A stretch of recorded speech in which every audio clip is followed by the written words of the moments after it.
فأنا ناصح لإخواني بالصدع بالحق تبيض وجوههم. السكوت في مسألة الحزبية يضرها، فاصدع بما تؤمر وأعرض عن المشركين. سلامي على دماج ورجالها والشيخ يحيى ودار العلم يا سعد بانيها. بسم الله الرحمن الرحيم. الحمد لله والصلاة والسلام على رسول الله وعلى آله وصحبه ومن اتبع هداه.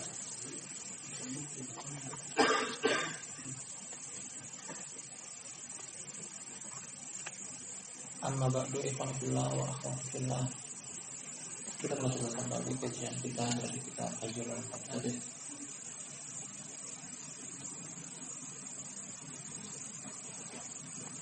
Pemboikotan ahlul bid'ah.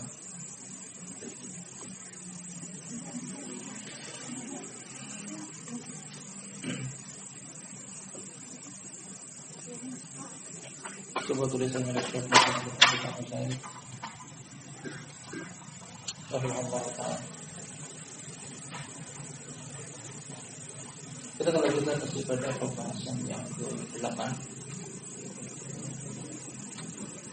ketentuan-ketentuan secara syar'i dalam pemboikotan. Bercerita kepada kita dalam bab ini bahwa hajar atau boikot memiliki aturan main.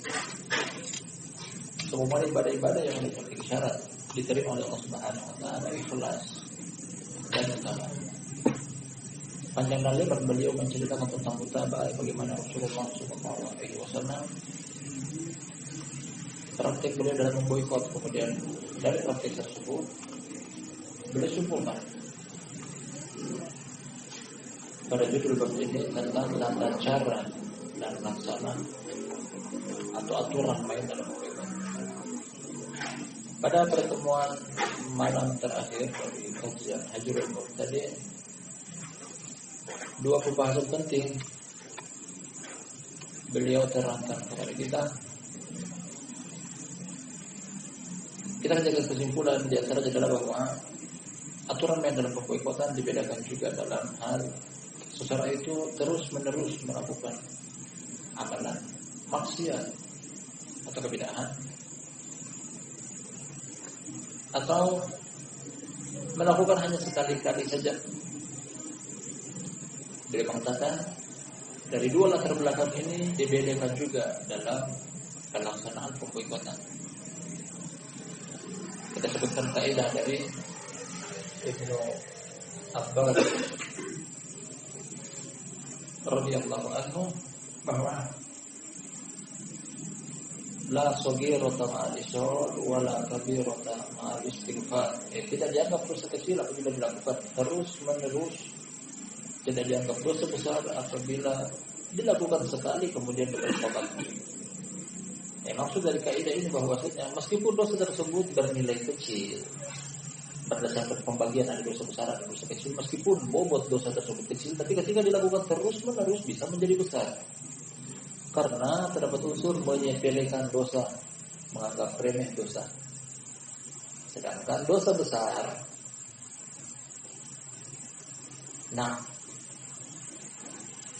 tidak dianggap besar apabila seorang melakukan dosa besar tersebut kemudian dia segera bertobat. Karena kaidah kata Nabi sallallahu alaihi wasallam, at-taibu min dzambi kaman la dzamba lahu. Orang yang bertobat dari dosa seakan-akan dia tidak punya dosa. Kemudian hal yang kedua juga yang kita ambil sebelum kita masuk pada materi selanjutnya, beliau pun membawakan satu kaidah penting dalam menyikapi ahlul bid'ah atau secara umum ahlul ma'asi dalam pemboikotan. Lihat bahwasanya per individu tersebut ditimbang-timbang tentang baik dan buruknya, lebih dominan baik atau lebih dominan keburukan. Ini pun jadi bahan pertimbangan. Saya kita berikan tanbih, berikan peringatan bahwasanya namun jangan sampai terjerumus ke dalam kaidah yang merupakan tunggangan ahlul bid'ah dengan kaidah manhajul muwazanah. Menimang-nimang kesalahan orang. Dalam hal ini yang kita jadikan sebagai tolak ukur adalah apabila penyimpangan orang tersebut pada perkara akidah dan manhaj tidak ada toleransi di dalamnya. Namun apabila kesalahan orang tersebut di selain akidah dan manhaj dalam hal maksiat, dosa besar atau dosa kecil, selama tidak ada penentangan, tidak ada membela diri akan dosa tersebut, masih diberikan batas-batas kelonggaran, kelumrahan.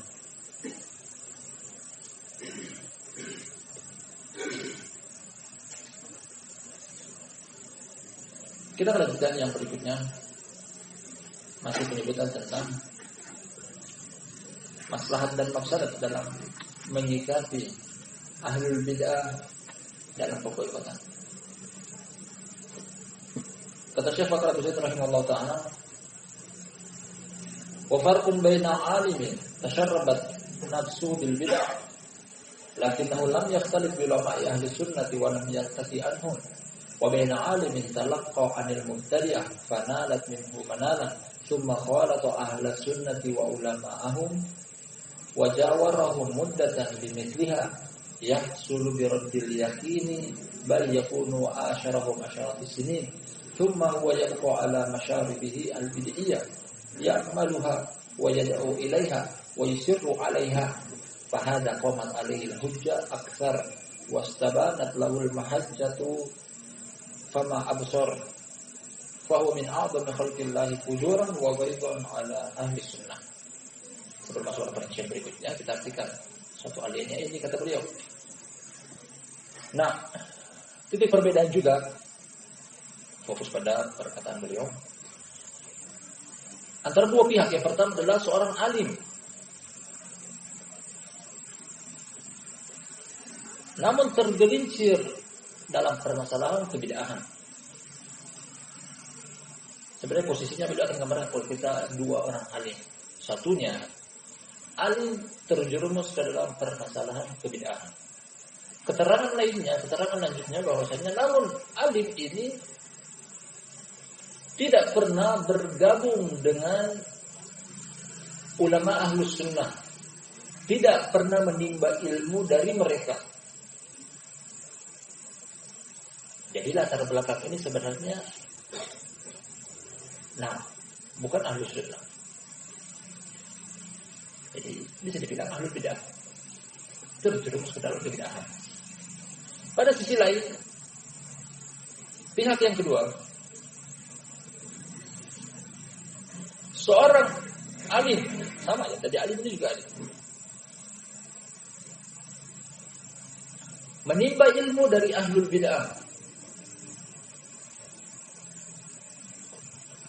dengan waktu yang cukup lama. Nah, ini yang kedua.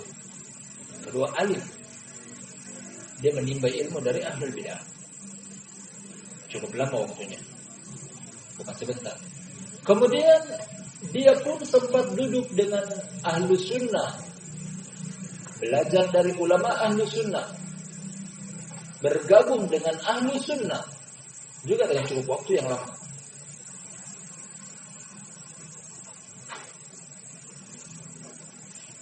Beliau kasih gambaran di sini, gabung dengan ahlus sunnah puluhan tahun.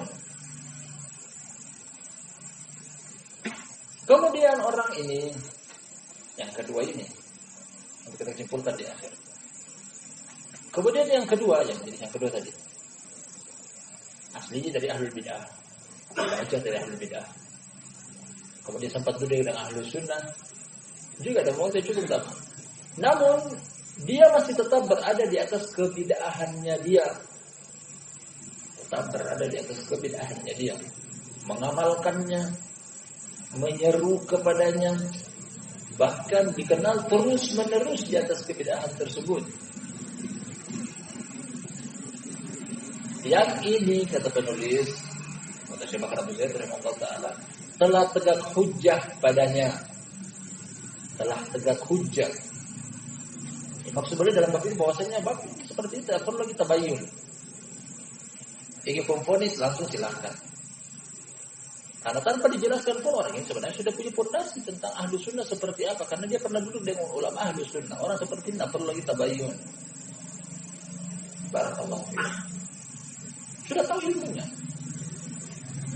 Jadi kalau langsung divonis, Sebagian orang tanya, kenapa nggak tabayyun dulu? Kecuali orang tersebut belum tahu hukumnya, dijelaskan. Ya karena sudah tahu ini dosa, sudah tahu ini haram, masih bikin. Ketika ditegur masih minta lagi, kenapa nggak tabayyun dulu? Ini sebagian orang mengatakan bahwa saya ingin menjelaskan sesuatu yang sudah jelas, tidak perlu. Ingin menjelaskan kenapa matahari di siang hari terang, memang siang, sudah jelas. Kata beliau bahwasanya pihak yang kedua ini sudah tegak hujjah baginya. Wastabana lahul mahajjah kama absur. Dan hujjah telah sampai kepada dia. Ponis dari penulis sampai kesimpulan akhir. Fahuwa min a'zami khalqillahi fujuran. Dia adalah orang yang paling besar kedurhakaan kepada Allah. Boleh digambarkan bahwasanya ada orang jahil, tidak tahu ilmu, kemudian terjerumus ke dalam perkara penyelisihan. Orang ini terjerumus ke dalam perkara penyelisihan karena dia tidak tahu itu adalah salah. Tapi orang yang sudah tahu ini salah, kemudian dia masih mau melakukannya, kalau begitu orang ini lebih parah. Karena dia melakukan kesalahan di atas ilmu, sudah tahu itu salah, dia masih bikin. Ini termasuk standarisasi dalam membedakan penerapan dalam pemboikotan.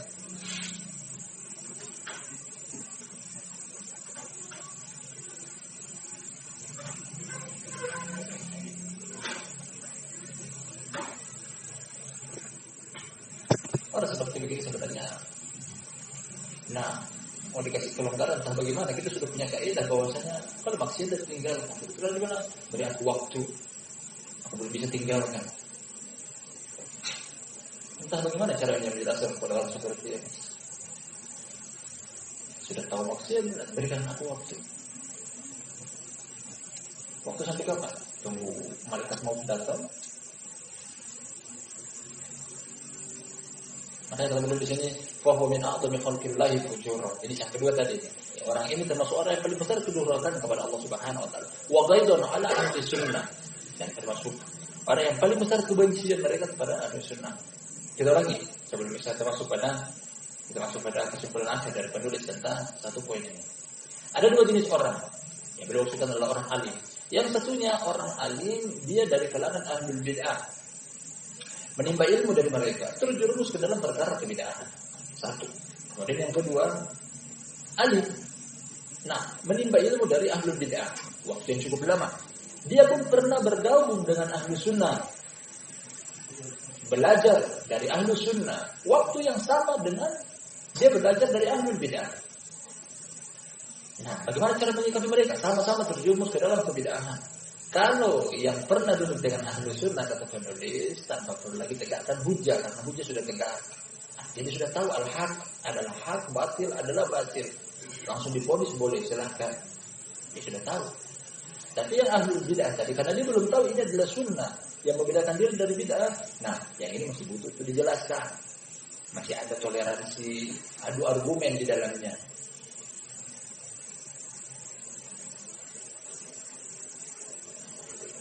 Kemudian dari sisi buruknya beliau katakan yang lebih buruk adalah orang yang tahu itu salah kemudian masih melanjutkan. Kata beliau ini adalah orang yang paling besar kedurhakaan kepada Allah Subhanahu wa taala.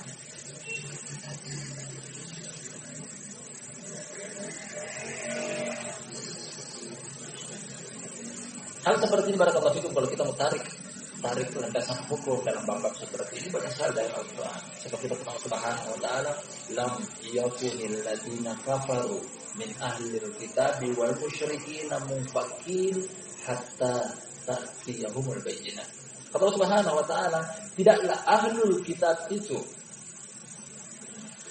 orang-orang kafir dari kalangan ahlul kitab munfakin berpisah dari agama Allah Subhanahu wa taala, keluar dan menyimpang dari agama Allah Subhanahu wa taala hatta ta'tiyahumul bayyinah, kecuali setelah datang kepada mereka penjelasan. Jadi Allah mencela ahlul kitab, Allah mencela orang musyrik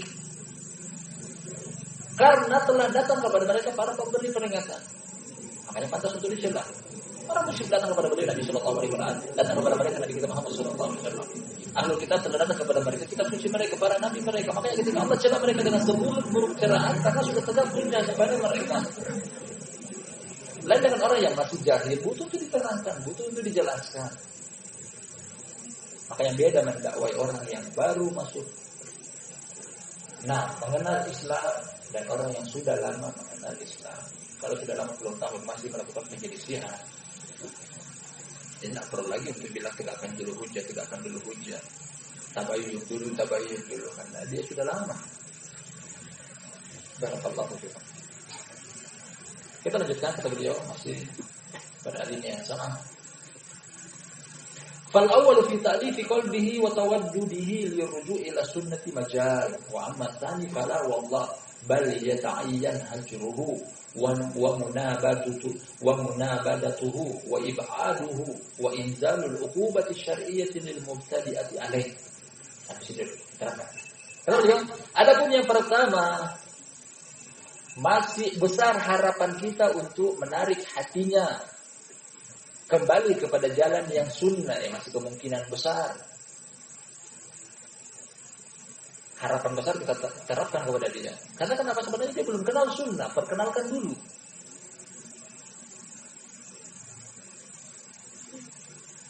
Harapan kita besar kepada dia. Sama dengan orang awam, datang ingin berdakwah, nah berikan harapan dia besar. Seandainya melakukan kesalahan, berikan dia kelonggaran, mungkin karena dia tidak tahu. Bisa jadi karena kejahilan dia, akhirnya dia terjun ke dalam kesalahan tersebut. Orang yang baru mengenal dakwah, beda kita sikapi dengan orang yang sudah lama. Adapun jenis yang kedua, yang tadi kata beliau, yang beliau gambarkan di depan tadi potretnya adalah bahwasanya orang ini pernah mengaji di Ahlul Bid'ah, pernah lagi mengaji di Ahlus Sunnah, kemudian masih terjerumus ke dalam kesalahan. Orang ini fala wallah bal yata'ayyan hajruhu. Orang seperti ini tidak ada kelonggaran, bahkan lebih pantas, lebih tepat lagi adalah untuk dihajar. Orang sudah tahu salah, masih mau bikin salah. Apalagi terkadang pada perkara yang sudah berulang-ulang kali terjadi.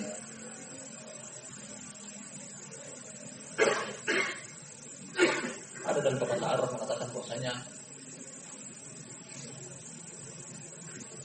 al-abdu yudrab bil 'asa wal hurru takfihi al-isyarah.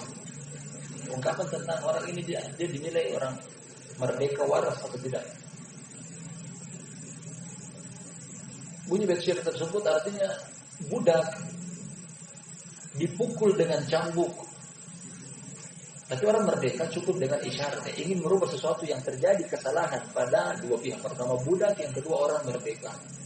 Orang pada status perbudakan mungkin akal pikirannya beda dengan orang yang merdeka. Karena tingkatan pendidikannya berbeda, intelektualnya berbeda, akal mereka pun berbeda. Karena mereka hidup dalam pengekanan, hidup dalam tekanan kuasa seseorang.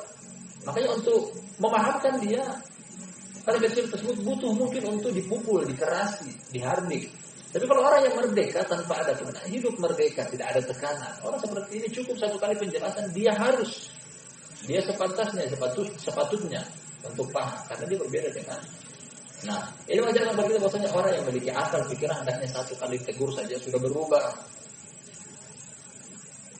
Meskipun dalam syariat Islam, barakallahu fikum, dari kumpulan hadis yang datang atau ayat-ayat yang datang masih diberikan kelonggaran sampai 3 kali. Hadis Anas bin Malik radhiyallahu anhu, kata dia, kana Nabi sallallahu alaihi wasallam yusallimu salatan wa yatakallam salatan hatta yafham. Kata Nabi sallallahu alaihi wasallam, maksudnya kata Anas bin Malik radhiyallahu anhu, adalah Nabi sallallahu alaihi wasallam beliau memberi salam sebanyak 3 kali. Minta izin masuk ke dalam rumah seseorang 3 kali. Assalamualaikum. Jadi kalau Assalamualaikum tidak ada, boleh pergi. Boleh tak lanjut sampai 4 kali, 3 kali cukup. Mungkin orang tersebut tidur, istirahat, tidak dengar. Wa yatakallam salatan, itu juga boleh berbicara mengulang sebanyak 3 kali. Pada kali pertama mungkin orang tersebut masih belum perhatian, belum fokus pada apa yang diperbincangkan. Dia ulang sebanyak 2 kali. Terakhir 3 kali. Nah, kalau lagi belum paham, masalah orang ini berarti cukup diberikan. Nah, artinya orang tersebut tidak ada perhatian dengan agama. Kalau kali pertama tidak paham, hendaknya kali kedua dia fokus, konsentrasi, mendengar apa yang disampaikan. Kali ketiga lagi belum bisa paham. Nah, begitu butuh dikerasi. Demikian juga ada dasar hukum dari Al-Quran. Nabi Musa alaihissalam datang meminta izin untuk menuntut ilmu bersama Nabi Khidir.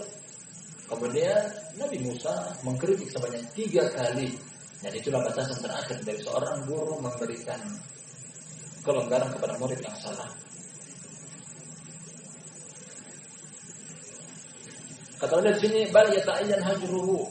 Bahkan di sini lebih pantas untuk dihajar. Wa munabadatuhu wa ib'aduhu. Ditolak, dijauhkan. Lebih pantas lagi wa idzalul uqubati syari'ati lil mubtadi'ati alaihi. Diterapkan juga kepada dia hukum-hukum syariah. Hukum-hukum berdasarkan syariat yang diterapkan kepada ahlul bidah. Wa yujar mayyitan kama hujar hayyan. Bahkan orang seperti ini juga diboikot setelah mati sebagaimana dia diboikot selama hidup. Di ahlul bidah diboikot hidup dan mati.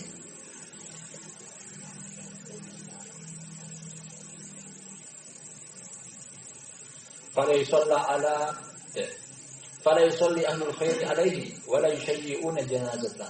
Ahlul khair, bermaksud ahlul khair di sini adalah orang yang memiliki figur di mata umat yang ditokohkan, yang dijadikan sebagai panutan, suri tauladan, seperti ahlul ilmi, para pemimpin. Kata beliau bahwasanya orang yang memiliki figur yang ditokohkan di masyarakat hendaknya tidak mensolati ahli bid'ah ini, tidak menghadiri jenazahnya sebagai bentuk pemboikotan hidup dan mati. Tanpa dikecualikan seandainya pun ini adalah anggota keluarga, hukumnya sama. Karena dalam pemboikotan tidak pandang bulu siapapun dia. Nah, kesimpulan akhir sebelum kita lanjutkan ke perkataan Syekhul Islam, pemikiran dari Syekh Bakar Abu Zaid rahimahullah taala. Beliau mengatakan di sini bahwasanya ada 2 jenis orang. Nah, beda dalam menyikapi mereka karena background mereka pun berbeda, latar belakang studi pendidikan mereka berbeda. Yang satunya ahlul bid'ah, belajar sama ahlul bid'ah, belum pernah ketemu dengan ahlul sunnah, terjerumus ke dalam kebid'ahan. Sampai sini dulu. Kemudian yang kedua, nah, dia pernah belajar sama ahlul bid'ah waktu yang cukup lama. Dia pun pernah ketemu dengan ulama ahlus sunnah, belajar sama mereka, bergabung dengan ahlus sunnah, kemudian terjerumus ke kesalahan yang sama. Ini bid'ah. Karena menyikapi mereka berbeda. Kalau yang belajar sama ahlus sunnah, belajar juga sama ahlul bid'ah, orang ini telah tegak hujjah padanya. Nah, kalau seandainya kita langsung terapkan vonis kepada dia, hukumnya boleh. Karena dia sudah paham apa yang diinginkan. Sedangkan ahlul bid'ah mungkin dia belum kenal apa itu sunnah. Nah, belum pernah tegak hujjah kepada dia. Orang ini masih diharap.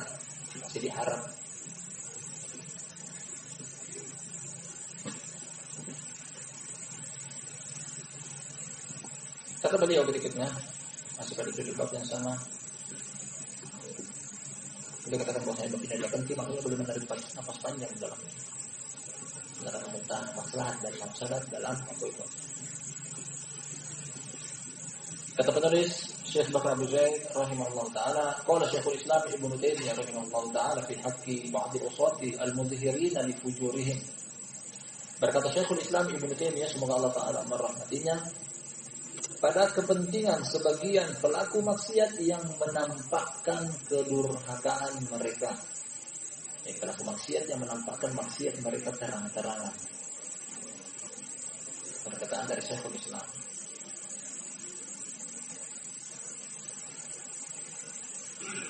Syekh Bakar Abu Zaid sang penulis. Dalam hal ini kita berikan. Nah, ikuti apa yang beliau bawakan dalam makalah beliau ini, makalah ilmiah. Beliau fokus pada satu poin, menghajar mubtadi'ah. Tapi terkadang beliau membawakan dalil berupa ayat, hadis, kemudian penukilan dari para ulama umum, secara umum adalah pelaku dosa. Dan ini tidak mengapa. Karena bid'ah juga maksiat secara umum. Nanti dalam menyikapi ahlul bid'ah kita terapkan sama dalam menyikapi ahlul ma'asi. Tentunya dengan ketentuan-ketentuan yang beliau telah kemukakan di depan. Maksudnya dosa paling tertinggi adalah dosa syirik dan kufur. Pada urutan berikutnya dosa bid'ah. Kemudian pada urutan berikutnya lagi dosa maksiat secara umum.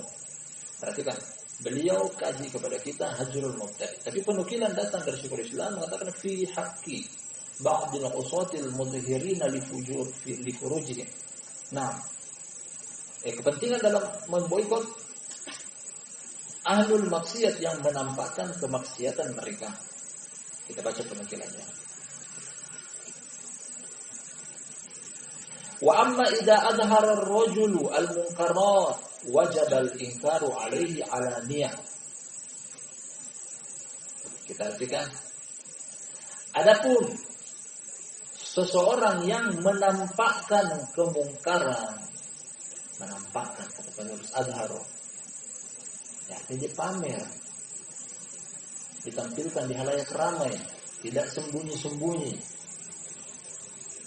Syekhul Islam wajib al-inkaru alaihi alaniyah, wajib juga diingkari dengan terang-terangan. Al-jaza' min jinsil amal. Katakan tidak. Balasan itu sesuai dengan kadar amalan. Kalau ada sesuatu melakukan dosa ya sembunyi-sembunyi, artinya dia malu untuk menampakkan. Hanya saja mungkin karena keadaan kehidupan yang mendesak, menjepit dia, ada ekonomi, kebutuhan keluarga, melakukan dosa secara sembunyi-sembunyi. Seandainya ada salah seorang kaum muslimin tahu dosa tersebut, cukup orang itu yang menasihati. Tidak perlu disebarkan ke orang lain. Kalau disebarkan, nah pelaku dosa salah, yang menyebarkan juga salah. Meskipun dia tidak terjerumus langsung ke dalam dosa si pelaku dosa tadi, tapi ketika dia menyebarkan juga salah. Namanya aib. Aib tidak perlu disebarkan. Tapi ketika menampakkan dosa secara terang-terangan, pamer, dibanggakan, di halayak ramai, wajib, kata penulis. Perhatikan di sini Syekhul Islam bilang, wajib al-inkaru alaihi alaniyah. Wajib juga diingkari secara terang-terangan. Tidak salah. Jangan salahkan orang mengingkari secara terang-terangan pada pelaku dosa yang juga dilakukan secara terang-terangan. Tidak ada sisi kesalahannya. Yang salah mungkin dosa.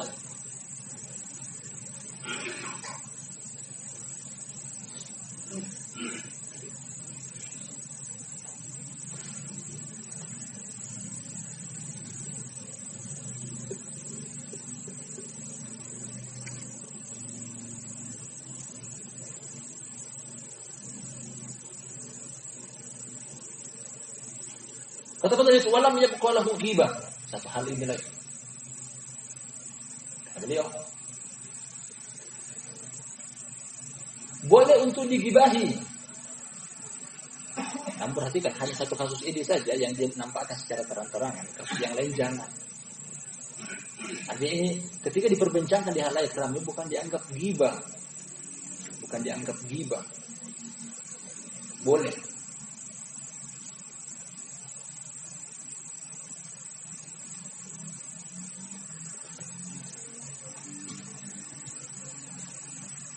Yang mengingkari ini, mengingkari perkataan Syekhul Islam.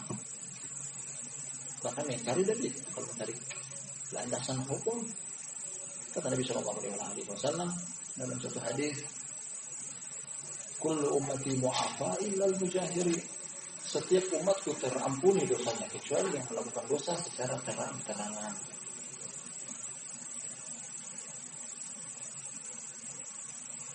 Nah, boleh untuk digibahi. Wala taroma. Kecuali orang tersebut melakukan dosa secara sembunyi-sembunyi, jangan disebar. Aib saudara kita jangan. Meskipun itu berupa dosa yang memang jelas-jelas menyelisihi dalil, tapi ketika dia melakukan dosa secara sembunyi-sembunyi, cara merubahnya pun dengan sembunyi-sembunyi. Sebagaimana penulis menukilkan dari Syekhul Islam bahwasanya orang yang melakukan dosa secara terang-terangan wajib diingkari secara terang-terangan. Demikian juga kita balik, ketika seorang melakukan dosa secara sembunyi-sembunyi, wajib juga diingkari secara sembunyi-sembunyi. Artinya kalau diingkari secara terang-terangan berarti dia menyelisih yang wajib, itu berdosa.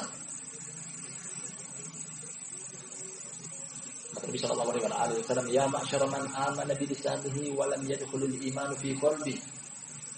la tu'dul muslimin wa la tutabbi auratahum wa man tatabba aurata akhahul muslim tatabba Allahu auratahu wa yafdahu walau kana fi jawfi baitihi. Wahai segenap orang yang beriman hanya dengan lisan dia tapi belum masuk keimanan dalam dadanya dia, jangan mencari-cari kesalahan kaum muslimin.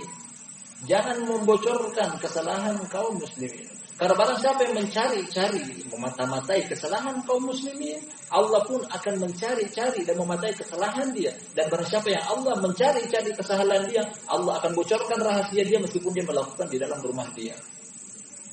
La ilaha illallah. Membocorkan rahasia saudaranya meskipun dia berupa dosa. Tapi selama dia melakukan sembunyi-sembunyi hanya saja mungkin tidak disengaja keluar sampai di ruang lingkup rumahnya, hendaknya diingkari juga dengan sembunyi-sembunyi. Masih berkata Syekhul Islam, kita lanjutkan. Wa wajaba ayu aqaba alaniya bima yarda'uhu an dzalika min hajrin wa ghairihi. Boleh ulangi lagi perkataan wajib. Wajib juga untuk dihukum secara terang-terangan. Wajib juga untuk dihukum secara terang-terangan yang membawa efek jera dari pemboikotan atau yang selainnya. Intinya buat orang tersebut jera. Satu orang tersebut berubah dari kekeliruan dan ketergelincirannya dia. Namun dengan catatan bahwasanya kembali lagi dengan kaidah-kaidah yang sang penulis telah sebutkan kepada kita di atas tentang aturan mainnya. Jangan keluar dari aturan yang telah ditetapkan oleh salaf pada kitab dan sunnah. Nah, sebelumnya sampai pada titik ini kita ingin simpulkan bahwasanya melakukan dosa secara terang-terangan wajib diingkari juga secara terang-terangan. Boleh untuk digibahi, artinya untuk menceritakan kejelekan dia berkaitan dengan apa yang dia lakukan secara terang-terangan tersebut. Hukumnya boleh. Dihukum pun secara terang-terangan sampai membawa efek jera, baik itu dengan cara memboikot ataupun yang selainnya. Beliau terangkan secara terperinci lagi kata Syekhul Islam, fala yusallam alaihi wala yuraddu alaihi salam. Nah, tidak memberikan salam kepadanya, tidak menjawab salamnya.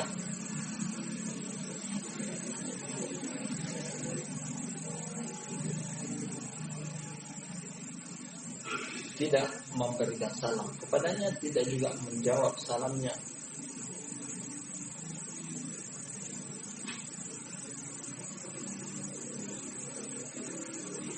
Idza kana al-fa'ilu lidzalika mutamakkinan min dzalika min ghairi mafsadatin rajihah. Boleh lanjutkan lagi sampai pada titik. Apabila orang yang melaksanakan penghajaran tersebut mampu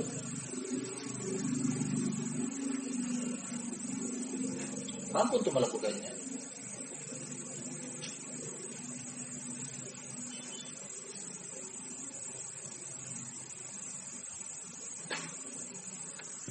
Kemudian terangkat yang namanya mafsadat, artinya dia melakukan pemboikotan tersebut ada maslahat di dalamnya.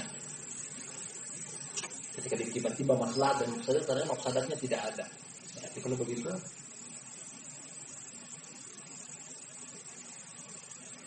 pemboikotan dilanjutkan. Tidak salam, tidak menjawab salam.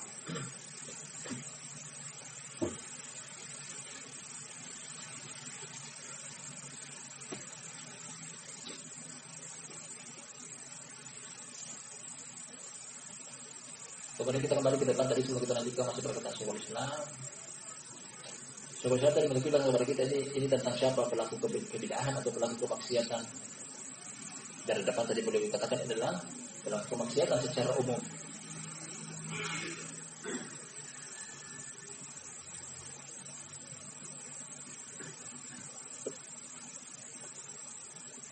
Masih kata Syekhul Islam Ibnu Taimiyah, semoga Allah merahmatinya, kita lanjutkan.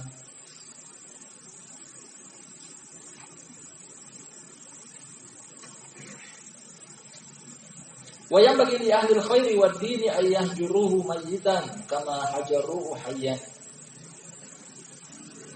Dan sudah sepantasnya bagi tokoh umat ahlul khair yang difigurkan, yang dijadikan sebagai panutan atau suri tauladan, didengar perkataannya, diikuti perbuatannya. Sepantasnya bagi mereka yang ditokohkan di hadapan umat ahlul khairi wad din, tokoh masyarakat ataupun tokoh umat,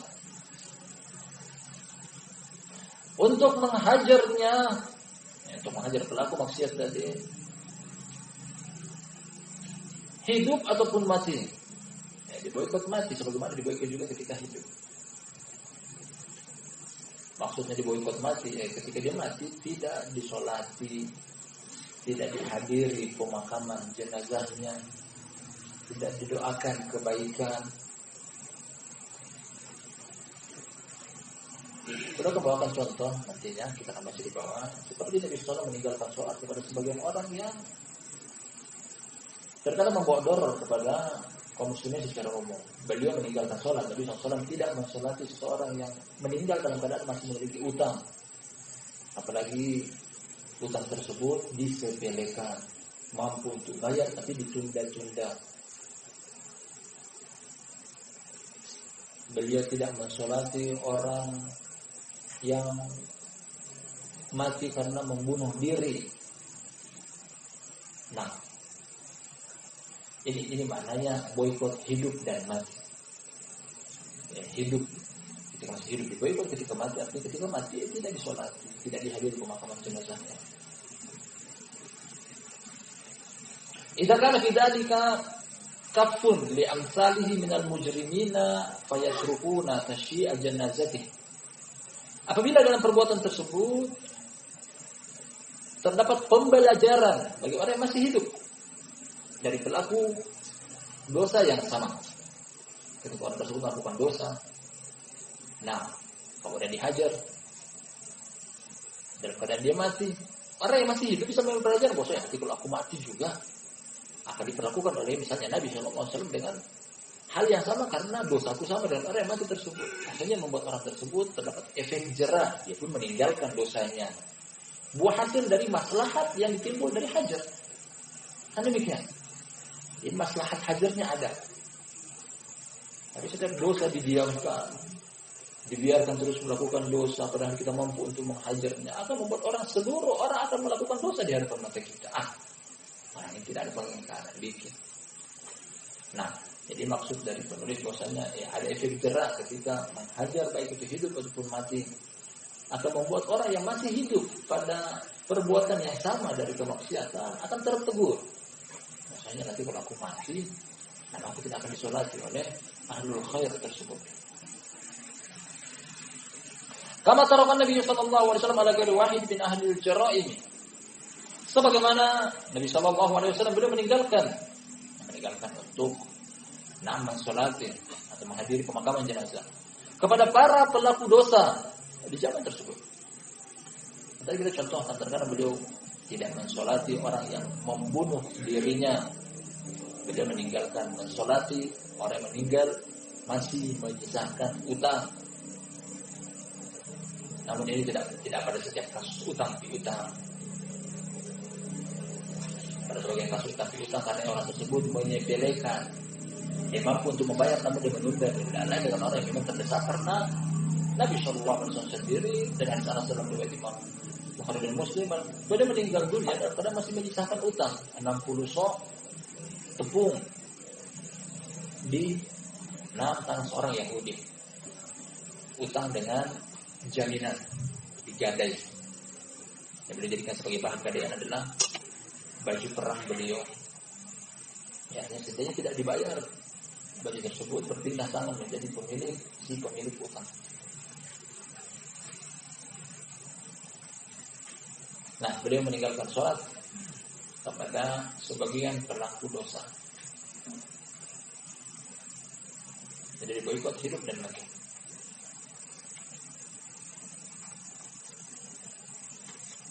Nah, begitu sampai di sini.